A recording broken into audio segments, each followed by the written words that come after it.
মাত্র এই 4টি কাজ আপনার হার্ট অ্যাটাকের রিস্ক কমাতে অনেকটা সাহায্য করবে। বর্তমানে দেখা যায় 30 বছরের মাথাতেও হার্ট অ্যাটাক হচ্ছে। এর one of the main reason অতিরিক্ত স্ট্রেস।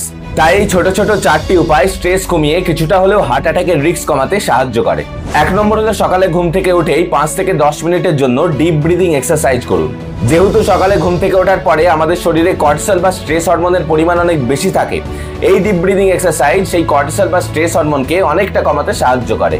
2 নম্বর হলো এরপরে হালকা গরম 1 গ্লাস জল পান করুন। সকালে ঘুম থেকে ওঠার পরে আমাদের রক্ত অনেকটা ঘন থাকে, যা হার্ট অ্যাটাকের রিস্ক অনেকটা বাড়িয়ে দেয়। তাই হালকা গরম জল যেমন একটা সুদিং এফেক্ট দিতে সাহায্য করে, তেমনি এই ঘন ব্লাডকে পাতলা করে কিছুটা হলেও হার্ট অ্যাটাকের রিস্ক কমাতে সাহায্য করে।